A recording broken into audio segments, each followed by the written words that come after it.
Shamima, what are your thoughts on the theme? And do you think we have enough women leaders in the country? No, not enough. I don't think we've got enough. I don't believe, I can see that there aren't, but there are many more than what we saw more than 30 years ago when we first started this work and so on. Right. Women are just coming into their own, but there are many more now, but just not enough. And I just think that the opportunities are not there for them. The glass ceiling is still there. Many women don't get the education that is theirs by right, and so on. So there are many, many reasons why they aren't. But we have some very good women leaders, feminist leaders within the CSO movement, and we also have women on boards and women in parliament, which is one of the highest numbers in the Pacific. Which is pretty good. Thank you. Now, do you think women make good leaders, and why? Oh, definitely. They're leaders everywhere. They lead their homes, even though we won't say it. They run the house, they run the budget, they make ends meet, they organize everyone and so on. That's leadership in itself. And they make the best leaders because they also do it with compassion, they do it with kindness, with care, and so on. So they make the best leaders. And let's look around. The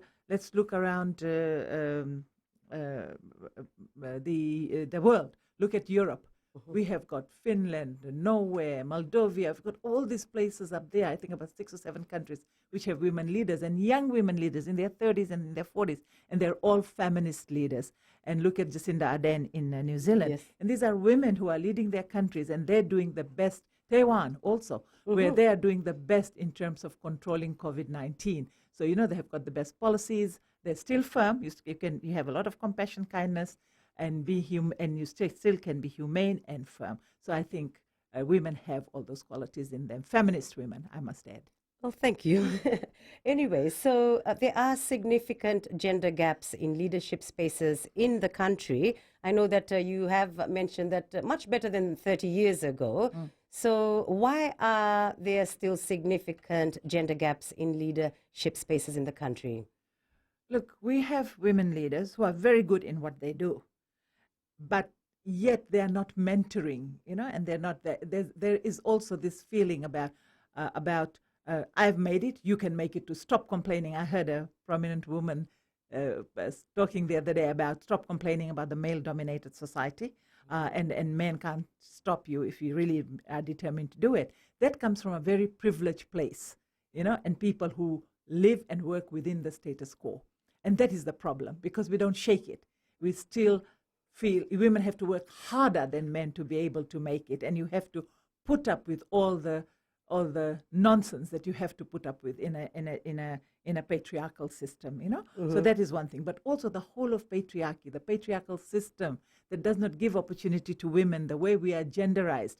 A boy's place is this, a girl's place from the time we are born, a girl's place is this. And as we grow up, they keep going on and on and on. So it's patriarchy underpinned by cultural and religious beliefs, not culture and religion itself, but the beliefs and the misuse of it to keep women oppressed in their places as second-class citizens. So it's really difficult. And so what we don't see women as leaders. It's the men who have always led, you see. So even like in a profession where there are more women than men, a man will still be heading that profession, and will still be heading that profession because women themselves won't vote for women because we don't have confidence and trust, because we haven't seen many women leaders who have fought for our rights and so on, and that is because of the lack of opportunities and so on. And that is why the gender gaps are still there. When you have in a country the rates of violence that we have, 64% of women have experienced domestic violence in this country, we are far beyond the global average. When you have that, no country is free, and the gender gaps will remain. And though we have closed them a little bit, I just believe that it is looking at, from my experience of 36 years in this field, I believe that it's incremental. We are not going as fast as we can. And we should, yes. Okay, well, that's really good information to be sharing with us. I mean, you mentioned also that, we don't even vote for women during the election. Now, this is something that, is something that women really should do.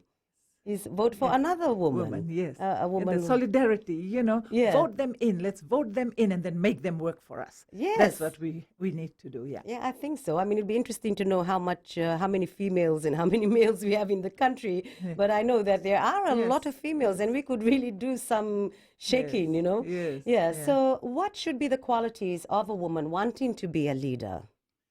I just think, you have to be very, very strong and confident and willing to shake the status quo, willing to shake patriarchy and question it, and not be ashamed to talk about women's human rights. But sometimes we become apologists for men, and we work within their systems, and then we are not going to change anything. We are just so grateful sometimes, women leaders, that we have made it here. Let's just be quiet and toe the line, and then we'll be okay, kind of thing. That kind of, we need a woman who doesn't have those codes. We need women who are fearless, and as I said before, compassionate, kind, firm, and willing to shake the status quo and question and challenge it and promote women's human rights amongst everybody else's rights. Exactly. I mean, I was thinking, okay, I was waiting for you to say question, and then it just came up. Oh my goodness, you just know everything about women. Well, I mean, you should too.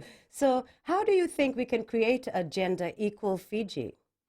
Oh, lots of ways that we can, but we don't put our minds to it. We just complain about, women do this, women do violence against women, but we don't look at the root causes. There is a national action plan for preventing violence against women in this country. It's led by government, Ministry for Women, and the minister is very strong on this, and it's an all of Fiji approach, and the consultations are taking place right now, which is a really good thing. And the good thing about that is what we feminists have been saying all along, that the root cause is patriarchy, the patriarchal structures. And those are the things we have to, a very radical feminists would say, and you read on social media, their hashtag smash patriarchy, that kind of thing. So we have to dismantle it. We have to look at the root causes. We have to analyze it, and we have to address it. And it starts in our own home, how we treat our girls and boys, and then it goes into all the community. The first thing is that we as a society, we as a community, we as a people, the Fijian people,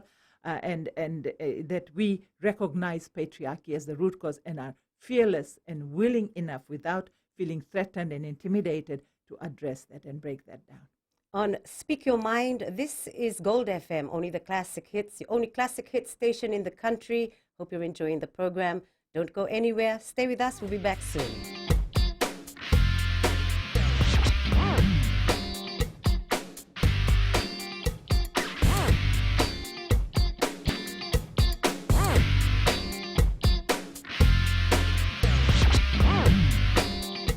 We're back on Speak Your Mind, Gold FM, only the classic hits. If you have something that you'd like to ask, or you just want to be a part of the conversation, you can call 3220-906 or 7732-906. Shamima, calling out inequality is key to creating a gender equal world, I believe. Can you give us some examples of how we can do this? In the last segment, I already talked about in the home. Recognizing how we treat our boys and girls and how disadvantaged the girls become because of the way we treat them, and all the privileges that we give boys as they are growing up and as they go into into their youth, and then they become adult men, and so on, and women. So we can start right there, treating them equally, giving them equal opportunities, and so on, and teaching them respect and treating them with respect. Equality begins there. Then in all our communities, in our religious communities and so on, we need to re-look at religion, and do some liberation theology and things like that, and really look at it, analyze it, the position of women. So we can teach it that way in our religious community, in our cultural. We should look at some of the cultural practices that demean half the population, half of that community. And we look at that and we try to make it better and things like that. So all those things. And governments have to really make a commitment, budget-wise, policy-wise, law-wise, and so on. This country has come a long way in that, but the patriarchal, the misogynistic attitudes still exist. So that we have the best laws and the best policies and so on, but when it comes to implementation, if the implementers, are not trained in this and are not aware of this, then it's the same thing. It falls down at implementation level. So, it has to be all of us, our approach, and so on. So we close the gender gaps. We treat men and women equally. Once you start doing that, you will see automatically, when there is respect and so on, the whole issue of violence against women will come down. Yeah. And I think our prevention plan will be addressing that. Yeah, that is really true. I mean, it has to all start in the home. After all, everything starts in the home. Even you grow up, you go to a workplace and you're organized at home, and you're treating your children equal, whether they're male or female. They both get a good education. And the good thing about that too is, making women independent these days is something I'm all for, because if you're not educated, you don't have a job. I mean, for a woman, even in these modern days, I mean, that still puts you in the back seat. I mean, you're going to be always submissive to your husband. Yes. I mean, it's all about having equal rights. Equal rights, and given the opportunities, women do so well. Look at us. We've got engineers, we've got surgeons, we have got pilots, places that were all male-dominated, only men's areas, those were men's domain, territory. There's so many women excelling at that because we have policies, we education. We have parents who are enlightened, who are letting their girls go. The world is out there for you too, my daughter, as it is for my son. So those are some of the things that, that we can do. And just starting at home. And the schools are so important. The schools are so important also. Yes, schools very important as well. So yes, I mean, you mentioned during FWCC's Candlelight Vigil yesterday, the issue of rape in the country has largely been ignored. Why did you say this, Shamima? Because we have looked a lot. We have done the national survey 10 years ago on intimate partner violence, and we've got good laws around domestic violence legislation and so on. And as I said to you, it's gender neutral, so it's problematic, but reviews and so on, we can sort of ask for those things to be reviewed. And we have concentrated a lot on domestic violence. Rape is very insidious, and it has been there for a very long time. So we talk about it, but there's not much activities, response provision, prevention provision, straightening out our response agencies and so on. So none of that is happening. We talk about child protection. I can say this very clearly. We don't have it in this country because my counselors at the crisis center, our counselors deal with it on an everyday basis and so on. So we don't have those kind of things. We have got the law. We've got the law.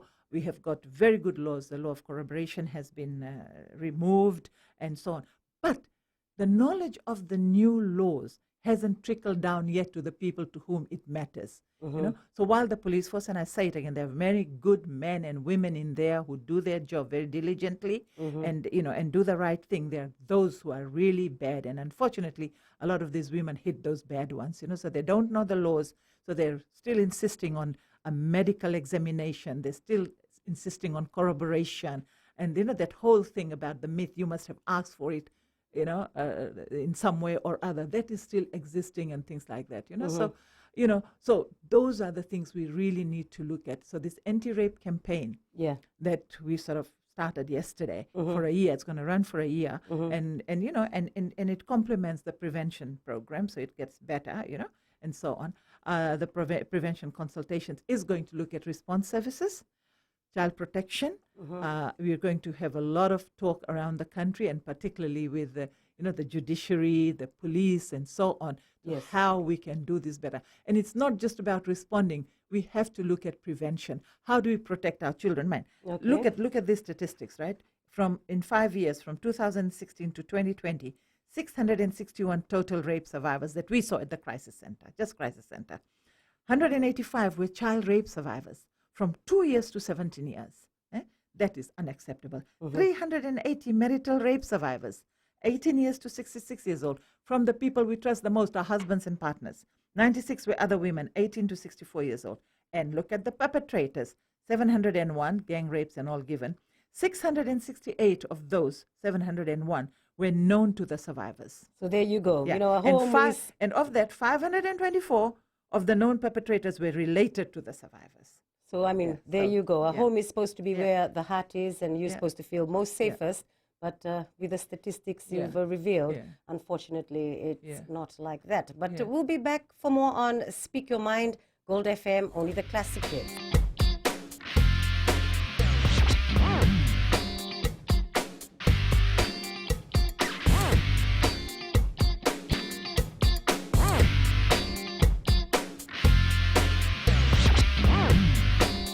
Welcome back to Speak Your Mind, Gold FM, only the classic hits. I hope you are enjoying the program, and it's always really good to find out the truth. We have from the Fiji Women's Crisis Center, Shamima Ali, explaining, her 36 years experience in being the voice of women and even children too.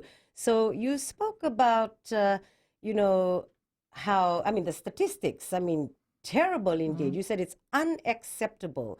But are you happy with the sentencing that's been dished out? Okay, that is a lot better than what we saw 30 years ago. Okay. But sometimes some of the people in the judiciary fail us. Some people are still of the old thinking and so on. But a lot has improved, and particularly in terms of the sentencing and so on. But we'd also like added on when they are inside that the treatment they undergo is to it has to change their mindset, a re-education of their mind, so they do not come back and do it again, because lots of them are recidivists. So we're happy with that part of it, yeah. But I think what we are really concerned about is the response they get from the police and so on. There has to be a lot of improvement in that area. Yes, because that's the most important place as well. If you go to the police, they're supposed to know the law and put it into action instead of sleeping on, the report. Yeah. Yes, exactly. And attitudes have to change. Attitudes towards women has to change. Women are never, ever, ever, women, children, girls, they're never, ever to be blamed for the rape that happens. Never. We should be looking at the perpetrator. We should be looking at why he is doing it. What is the system that produces this kind of people who can rape 2-year-olds, 4 months old, and so on. That's what we have to change, the mindset, that we really have to change it, and society's attitude towards women and rape, towards girls and rape. We have to take away the blame game from the women and look at the perpetrators and look at how can we prevent men from committing these terrible, terrible crimes. That's such a perfect question. How can we prevent it? Maybe more harsher penalties? Will that scare people? No, not at all. Not at all. The penalties have become harsher, but and still, yet. And what we're seeing now, we believe, is only 5% of the rapes that are being reported. We believe the other 95% we don't see, and we don't see at all. Anecdotal evidence tells us there's many, many more out there. Yeah, and it's because of the shame, the stigma, the attitude of society, and the conspiracy of silence, we call it, that is protecting the perpetrator, because most of the perpetrators are family members or pillars of society and people like that. So we protect them rather than look at the healing for the child. So we need to do all of them. There has to be a great change in the mindset. So we start with gender equality. Treating men and women equally. Equally means a fair go, a fair deal, treating them both as equal human beings. Yeah. That's what we are talking about here. Respect for women's work, respect for what they do in the home, what they bring to us, their contribution to society, to our homes, and so on. So all those things, we have to change the mindset. And we also have to have men as allies, men changing their own behavior, their own mindset, and supporting the women's movement, the women in all of this, and being advocates throughout, like dirty jokes, bad jokes, when they're making sexist jokes, men, ha ha ha ha, Zorro and all that we say in Fijian. And then if you participate, you are part of that. But it takes one man only to say, stop that nonsense. We are not going to do that here, and you can change attitudes and mindsets in that way. I believe so. That would be something that would help in changing the mindset. I don't understand why women have to be treated like, property or whatever. Because, every human being is born from a woman, Yeah. Well, maybe, I don't know, maybe that person hated their mother or something, I don't know. No, not at all. It's patriarchy. It's the system that gives so many privileges and power and control to men over women. And they feel that whatever women do is for them only. Women's bodies are for them, and a woman dare not say no to anything. Cook my food, she can't say no. Dirty, lie down for me. she can't say no. If she says no, she needs to be punished, and this whole thing about power and control. So it's very, very complex, Yeah, but it is. not undoable. We can do it if we put our mindset to it. Thank you so much, Shamima, for appearing on Speak Your Mind. Just to mark International Women's Day yesterday, and best of luck with your work.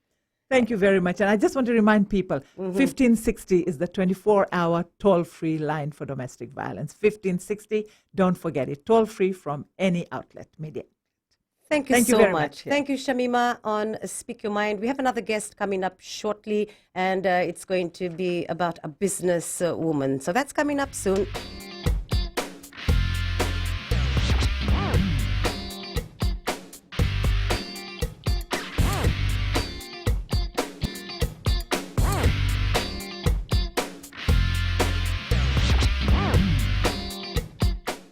Welcome back to Speak Your Mind. Gold FM, only the classic hits. And I have my guest, Monica Herder Dawai, and she is from the Fiji industry of, you can complete that for me because it's a long one. Yeah, a warm welcome to Speak Your Mind, by the way. So just tell us a little bit about yourself and what you do. Okay, thank you. My name is Monica. I'm with the Ministry of Commerce, Trade, Tourism and Transport. Under that ministry, we have a department called MSME Fiji, Okay. Micro, Small and Medium Enterprises Fiji. So basically the department or the unit helps to formulate policies that help MSMEs here in Fiji. And in addition to that, we also look after the assistance programs that's run by the ministry, such as the Young Entrepreneurship Scheme, the National Export Strategy, and most recently we assisted the Ministry of Economy on the MSME Concessional Loan Program. So the loan program was loans given out to micro, small, and medium businesses who wanted to try and start or help keep their businesses afloat during COVID-19. Okay, so how many were given out to help these women? So Around? So overall, we received about 9,000 applications. Okay. And in terms of applications from women, we got about 4,000 applications from women. And so that was for like a number of businesses. A lot of women wanted to start their businesses in the handicraft sector. Start up small canteens in their homes to help supplement the income for their home. Well, thank you, Monica. So 4,000 women, and there were different amounts that were given, weren't they? Yes. So for the small micro enterprise, you had a certain amount that you gave to them as a loan. Yes. So that was about how much was it again? So the three packages was $7,000 loans for micro enterprises, $14,000 loans for small enterprises, Okay. and medium enterprises got $21,000 loans. Okay, so I'm taking it some businesses already existed.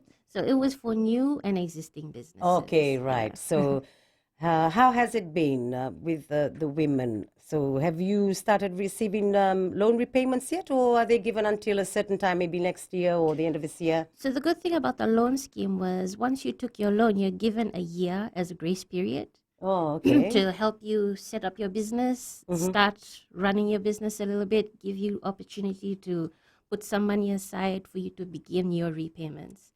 And another good thing about the repayment schedule was like it's not a fixed repayment schedule like that of a bank loan. So you have a certain amount that you have to pay in 1 year.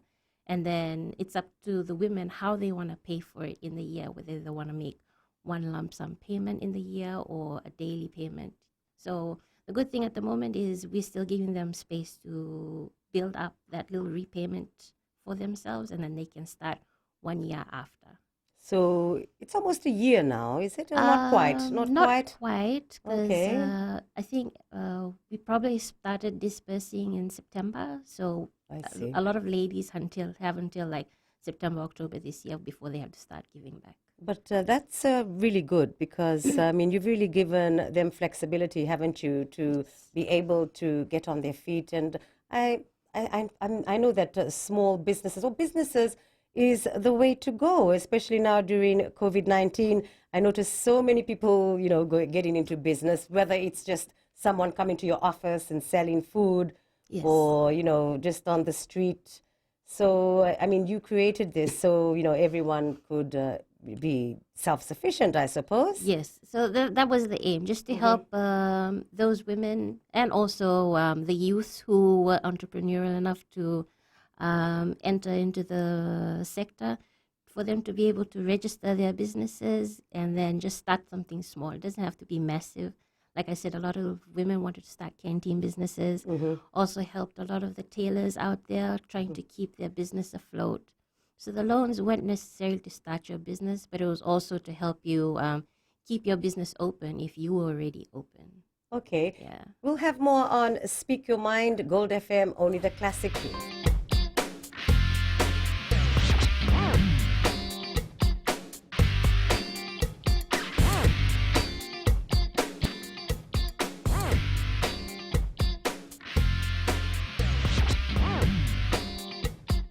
We're back on Speak Your Mind, Gold FM, only the classic hits. And I have my guest with us, Monica, who is from the Ministry of Commerce and, another whole lot more words after that. But anyway, I'll just say Ministry of Commerce, and talking to us about the loans that have been dispersed. And what is the update of the loans, by the way?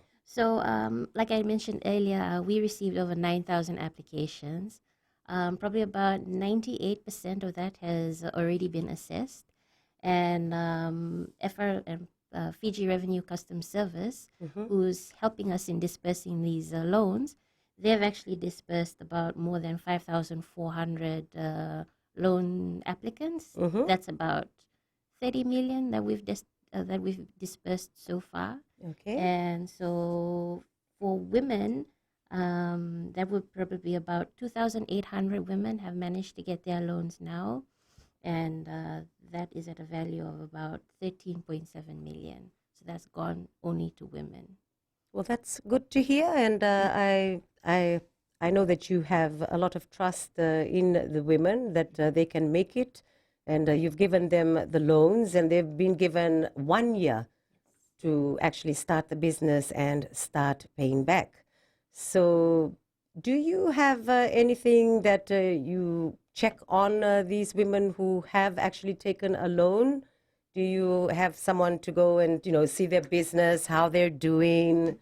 So once they sign their loan, we give them a bit of time to set up, probably about 3 to 6 months for them to set up. And then we actually have a team at the ministry, our monitoring and evaluation team, who will then go out to our loan recipients just to see how far along they are, whether they need any additional assistance in terms of, more in terms of business advisory, like do they need help trying to access a certain ministry or certain statutory organization,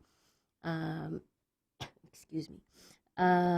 Also, just to see how they've utilized the loan, whether they're on the right track in implementing their business plan. Another good thing about the loan was that it was you didn't really need security to get this loan. Like you didn't need to put down a deposit. So you just put in your application, and then it was assessed by our private sector partners. This was the first time government actually worked with our private sector partners. They were Women in Business, Fiji Institute of Accountants, Fiji Commerce and Employers Federation, and Fiji Chamber of Commerce and Industry. So they actually did the assessing of our applications. That is something really excellent, to be giving so much money to help people run a business or run an existing business. So what do you hope to see in the future from the Ministry of Commerce for all these 9,000 applications? Well, because of with the 9,000, the majority of the businesses that applied were in the micro sector. So if you're a micro sector, you earn less than $50,000 a year. Okay. That's what qualifies you as a micro. So what we hope to see from these micro businesses is they're able to grow and graduate eventually to the small sector and then the medium sector. And even with the start of this business, just being able to help themselves, help their families, also instill in them the governance or the, how can I say it, just the good governance in running a business, because that's also really important when you try and run your business, to run it the proper way so you have your integrity. But like what we really like to see is these the micro businesses in our sector grow and become more, become better than what they are now. Yeah, because it is actually a hard time now, Yes. COVID-19. So the government's assistance for, people who are, for example, chefs at hotels, I mean, they just had to go into business. Yes. So I'm sure you must have given quite a lot of loans to Yes, this so- group of people. So we, for our Western division, that was our second biggest division that had actually applied for the loan. So we got a few applications from air hostess, former cabin crew, also employees from the hotels in the Mamanuthas and the Yasawas in the Western Division, just trying to start up their own small bakeries, barbecue stands, small restaurants. Mm. So do they actually get back to you on how they're doing, or like, They're more than welcome to, but as I mentioned, we have the monitoring and evaluation team that will go out to them and monitor them. But if they ever need help, like trying to navigate in with the councils, or like we're more than willing to help them. Okay, so will there be another round of loans advertised? I know a lot of people would be interested to know if there, will be more loans advertised. At this point in time, we cannot confirm because we're still trying to wrap up our first 9,000. Our first 9,000. That was in itself a very big exercise. Yeah, huge exercise. Yes. Okay, so But like if it does open up again, the ministry will always advertise on our social media pages and Yeah. also through mainstream media. So just advise everybody to just keep a lookout for whatever we may have. so those were the lucky 9,000 applications. man. Okay. Okay, so you said the bulk of the applications were to the micro Yes. businesses, Yes. yeah? Yes. And then second, So it was actually new micro businesses was was about 50% of that 9,000 applications. So like that just shows you a lot of people were motivated to start their business, to start something. And then the next bulk was existing micro businesses. So these existing micro businesses was the flea market vendors, our supermarket vendors, not forgetting the market vendors or the farmers. In terms of sector, our biggest sector was the canteen businesses, okay. and also those in the agriculture sector. We also helped a lot of farmers who were into vegetable farming and. Oh, that's good. I mean, at least we can help people to get on their feet and keep their businesses going. So for the monitoring and evaluation team, how do they go about their job? So it'll be targeted site inspections in each division. So we have a monitoring evaluation team in our Western office, in our Northern office. So they call up the recipients, just advise them that they'd like to come in and have a conversation with them, see how their business is going. Do they need any help? How can we help? And then they communicate that back to us. We get ourselves ready with advice from any other statutory organization that would need to contribute. And then we go out and then we'd help. Okay, so is there anything that you'd like to tell us about maybe from your side, like a success story? Oh, a success story. So one success story comes to mind. I'm not sure if I can name her, but we I do. know you don't have to name her. That's fine. Don't name her. Just give us an example of, So, how you can get into business. So she was a former Fiji Airways cabin crew, and She was based out in Pacific Harbor. So she decided to start her own little chicken farm. And in addition to her little chicken farm, she also does beekeeping. Wow. So she had applied for the loan, and we had given her the amount that she had requested for. So she is in Pacific Harbor now. She started her little chicken coop with her beekeeping, and with that she supports herself, her husband, her 2 kids, and her mother.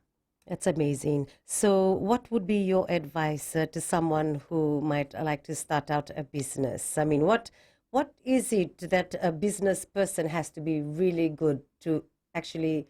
I mean, not a business person would say, because we're going into business now, because there's so many people going into it because life is hard, and they're discovering that when they do their own thing, they can actually survive from the money they make. So, what do you think makes a good business-minded person? So I think for you to be able to start your business and keep your business going, you need to have the passion and the drive.